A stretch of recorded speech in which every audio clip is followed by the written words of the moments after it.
ഈശോയിൽ പ്രിയപ്പെട്ടവരെ, 2024 ആണ്ടിൻ്റെ പന്തക്കോസ്ത തിരുനാളിൻ്റെ ഹൃദയം നിറഞ്ഞ ആശംസകൾ ഏറ്റവും സ്നേഹത്തോടുകൂടി സന്തോഷത്തോടുകൂടി ഓരോരുത്തർക്കും നേരുകയാണ്.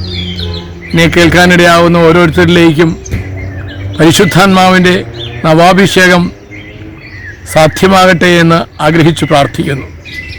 കേരളത്തിലെ കത്തോലിക്ക കരിസ്മാറ്റിക് നവീകരണ ശുശ്രൂഷകളുടെ ഭാഗമായിട്ടുള്ള സകലരോടും ചേർന്ന് പരിശുദ്ധാത്മാവ് ഇച്ഛിക്കുന്ന ഫലങ്ങളിലേക്ക് നാം എല്ലാവരും ഉണരുന്ന നാളുകളായിട്ട് ഇത് തീരട്ടെ എന്ന് ആഗ്രഹിക്കുകയാണ്. കേരള സഭാ നവീകരണ കാലഘട്ടം, സഭയുടെ നവീകരണം സാധ്യമാകുന്നതോ വ്യക്തികളുടെ നവീകരണത്തിലൂടെയാണ്. വ്യക്തികളും കുടുംബങ്ങളും നവീകൃതമാകുമ്പോൾ സംശയം വേണ്ട, സഭയുടെ നവീകരണം സാധ്യമാകും. പരിശുദ്ധാത്മാവാണ് നവീകരണത്തിൻ്റെ ആത്മാവ്. പരിശുദ്ധാത്മാവ് കടന്നു വരുമ്പോൾ നമ്മിൽ മാറ്റങ്ങളുണ്ടായി നമ്മുടെ ഇഷ്ടങ്ങളും താല്പര്യങ്ങളും ഒക്കെ വിട്ട് ദൈവത്തിൻ്റെ ആത്മാവ് ഇച്ഛിക്കുന്ന തരത്തിൽ ജീവിക്കാൻ സാധിക്കുമ്പോൾ നമ്മുടെ ജീവിതം തന്നെ ഏറ്റവും വലിയ സുവിശേഷ പ്രഘോഷണമായിട്ട് ജീവിതാന്ത സേതുമാകട്ടെ, പ്രായമേതുമാകട്ടെ, സാഹചര്യങ്ങൾ എവിടെയുമാകട്ടെ, എല്ലായിടത്തും എപ്പോഴും സുവിശേഷമേകാൻ തക്ക വിധത്തിൽ നമ്മുടെ ജീവിതം സുവിശേഷമായി തീരട്ടെ എന്നുള്ളതാണ് ആഗ്രഹം. കർത്താവ് നമ്മളെല്ലാവരെയും കൂട്ടിച്ചേർക്കുന്ന ഒരു കാലഘട്ടമാണിത്. ഈ സഭാ നവീകരണ കാലഘട്ടം സത്യത്തിൽ നമുക്ക് ദൈവം തരുന്ന അനുഗ്രഹത്തിൻ്റെ വലിയ അവസരമാണ്. നമ്മുടെ നവീകരണത്തിലൂടെ നമ്മുടെ സഭയുടെ മുഴുവൻ നവീകരണം സാധ്യമാകുവാൻ നമ്മളെ ഓരോരുത്തരെയും കർത്താവ് ഉണർത്തുന്നുണ്ട്. ഇന്ന് വളരെ പ്രത്യേകമായി ഹൃദയപൂർവ്വം പങ്കുവയ്ക്കാൻ ആഗ്രഹിക്കുന്നൊരു കാര്യം, നമ്മൾ ഒത്തിരിയേറെ വ്യത്യസ്തതകളുടെ നടുവിൽ ജീവിക്കുന്നവരാണ്. ദൈവത്തിൻ്റെ പരിശുദ്ധാത്മാവ് എല്ലാവരെയും ഉൾക്കൊള്ളുകയാണ്, എല്ലാവരിലൂടെയും പ്രവർത്തിക്കാൻ ആഗ്രഹിക്കുക. പരിശുദ്ധാത്മാവ് ആരെയും ഒഴിവാക്കുന്നില്ല. പരിശുദ്ധ പിതാവ് സിനഡാത്മക സഭയെക്കുറിച്ചൊക്കെയുള്ള ചിന്തകൾ നമുക്ക് പങ്കുവെച്ചു തന്നപ്പോൾ നമ്മളോടൊക്കെ ആവശ്യപ്പെട്ടു, എല്ലാവരിലൂടെയും സംവേദിക്കുന്ന പരിശുദ്ധാത്മാവിനോട് തുറവിയുള്ളവരാകാൻ.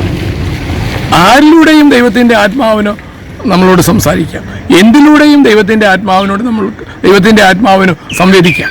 അപ്പോൾ ഈ കാലഘട്ടത്തിൽ പരിശുദ്ധാത്മാവിനോടുള്ള തുറവിയുടെ തുടർ പ്രക്രിയയാണ് എല്ലാവരെയും ശ്രദ്ധിക്കാൻ കഴിയുക, എല്ലാവരെയും വിലമതിക്കാൻ കഴിയുക, എല്ലാവരെയും ആദരിക്കാൻ കഴിയുക.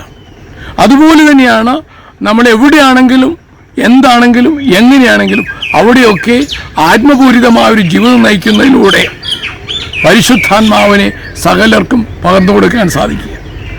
നമ്മുടെ ജീവിതത്തിലൂടെയാണ് സത്യത്തിൽ മറ്റുള്ളവർക്ക് പരിശുദ്ധാത്മാവിൻ്റെ അഭിഷേകം ലഭിക്കുന്നത്. പരിശുദ്ധ അമ്മയുടെ അരികിൽ ഇതാ ദൈവത്തിൻ്റെ ദൂതൻ വന്ന് ദൈവഹിതം വെളിപ്പെടുത്തിയപ്പോൾ അതിനോട് പൂർണ്ണമായും ഇതാ കർത്താവിൻ്റെ ദാസി എന്ന് പ്രത്യുത്തരിച്ച് തന്നെ സമർപ്പിച്ച് ആത്മനിറവിലേക്ക് വന്ന പരിശുദ്ധ അമ്മ തിടുക്കത്തിൽ ഇതാ സക്കറിയായുടെ വീട്ടിലേക്ക് പോകുന്നു. അവിടെ ഒരാവശ്യമുണ്ടെന്നത് ദൈവദൂതനിൽ നിന്ന് കേട്ടറിയുമ്പോൾ ആ കേട്ടറിവുമായിട്ട് നേരെ എലിസബത്തിൻ്റെ ഭവനത്തിലേക്ക് പോവുകയാണ്. എലിസബത്തിൻ്റെ വീട്ടിൽ ചെന്ന് എലിസബത്തിനെ അഭിവാദനം ചെയ്ത് എലിസബത്തിൻ്റെ കൂടെയാകുമ്പോൾ എലിസബത്തിൻ്റെ ഉദരത്തിൽ കിടന്ന ശിശുവിന് പോലും കുതിച്ചുചാട്ടമുണ്ടാവുകയാണ്. ഈ കാലഘട്ടം സഭാ നവീകരണം സാധ്യമാകാൻ, സഭയിലൊരു കുതിച്ചുചാട്ടം സാധ്യമാകാൻ ഇത് നമ്മുടെ ഓരോരുത്തരുടെയും ഇടപെടലുകളും ഇറങ്ങിച്ചെല്ലലുകളും അനിവാര്യമാണ്. നമ്മൾ എവിടെ നിന്ന് കേൾക്കുന്നതിലൂടെയാണെങ്കിലും ദൈവത്തിൻ്റെ സ്വരം നമുക്ക് തിരിച്ചറിയാൻ കഴിയട്ടെ. ആരിലൂടെയും ദൈവത്തിൻ്റെ ആത്മാവ് നമ്മളോട് സംവേദിക്കുന്നുണ്ട്. ആ സംവേദനം ക്ഷമത വർദ്ധിപ്പിക്കുക എന്നുള്ളതും ഈ കാലഘട്ടത്തിൽ ആവശ്യമാണ്. അങ്ങനെ പരിശുദ്ധാത്മാവിൻ്റെ സ്വരം ശ്രവിച്ച് പരിശുദ്ധാത്മാവ് ഇച്ഛിക്കുന്ന പോലെ പരിശുദ്ധാത്മാവിനാൽ നയിക്കപ്പെട്ട് കടന്നു ചെല്ലുമ്പോൾ എല്ലാവരിലും വലിയ അഭിഷേകം കൊടുക്കാൻ നമുക്ക് സാധിക്കും, എല്ലാവരിലും പുത്തൻ ഉണർവ് കൊടുക്കാൻ സാധിക്കും. കർത്താവിൻ്റെ നാമത്തിൽ ഈ പന്തക്കോസ്ത തിരുനാളിന് വേണ്ടി ഒരുങ്ങുന്ന ഈ കാലഘട്ടത്തിൽ ഹൃദയപൂർവമായ ആഗ്രഹം, നമ്മൾ എവിടെയാണെങ്കിലും എന്താണെങ്കിലും എങ്ങനെയാണെങ്കിലും അവിടെയൊക്കെ ആത്മാവിൻ്റെ നിമന്ത്രണങ്ങളോട് തുറവിയായിക്കൊണ്ട് ആത്മാവിൻ്റെ ഹിതം തിരിച്ചറിഞ്ഞുകൊണ്ട് പരിശുദ്ധാത്മാവിനാൽ നയിക്കപ്പെട്ട് ഉത്തമമായ പ്രേക്ഷിതരായി നമുക്ക് തീരാം. എല്ലായിടത്തും പരിശുദ്ധാത്മാവ് പകരുന്ന ആ പുത്തൻ ഉണർവ് നമുക്ക് പകർന്നു കൊടുക്കാം. നമ്മുടെ കുടുംബത്തിൻ്റെ ഉള്ളറകളിൽ വലിയ ചലനങ്ങൾ ഉണ്ടാകട്ടെ. നമുക്ക് പരിശുദ്ധാത്മാവ് തരുന്ന ആ ഭാഷാവരം, മാതാപിതാക്കളുടെ ഭാഷ മനസ്സിലാക്കുന്ന മക്കൾ, മക്കളുടെ ഭാഷ മനസ്സിലാക്കുന്ന മാതാപിതാക്കൾ, സഹോദരങ്ങളുടെ ഭാഷ മനസ്സിലാക്കുന്ന സഹോദരങ്ങൾ, പങ്കാളിയുടെ ഭാഷ മനസ്സിലാക്കുന്ന പങ്കാളി, ഇത് തന്നെ ആത്മാഭിഷേകത്തിൻ്റെ വലിയ അനുഭവമായിട്ട് തരും. എല്ലാവർക്കും പെന്തക്കോസ്ത് തിരുനാളിൻ്റെ ആശംസകൾ നേരുമ്പോൾ നമുക്കെല്ലാവർക്കും പ്രേക്ഷിതരാകാം എന്നുള്ള ആഹ്വാനം ഒരിക്കൽ കൂടി ഉണർത്തുന്നു. നമുക്കെല്ലാറ്റിലൂടെയും പ്രേക്ഷിത പ്രവർത്തനം ചെയ്യാം, എല്ലായ്പ്പോഴും പ്രേക്ഷിത പ്രവർത്തനം ചെയ്യാം. എല്ലാവരെയും പ്രേക്ഷിത കൂട്ടായ്മയിലേക്ക് കൂട്ടിക്കൊണ്ടുവരാം.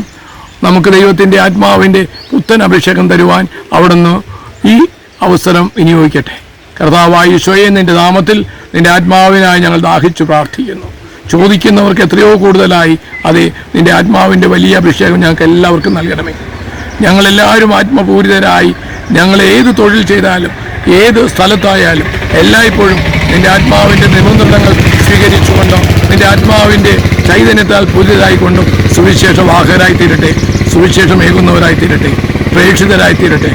ആ ദിവ്യ പ്രേക്ഷിത ഭാവങ്ങളോ ഞങ്ങളുടെ ഹൃദയത്തിൽ ജ്വലിക്കുവാൻ നിൻ്റെ ആത്മാവിൻ്റെ പുത്തൻ അഭിഷേകം ഞങ്ങൾക്ക് നൽകണമേ. പരിശുദ്ധാമ്മേ, ഞങ്ങൾക്കായി പ്രാർത്ഥിക്കണമേ. സകല വിശുദ്ധാത്മാക്കളെ ഞങ്ങൾക്കായി പ്രാർത്ഥിക്കണമേ, ഇപ്പോഴും എപ്പോഴും എന്നേക്കും. ആമേൻ.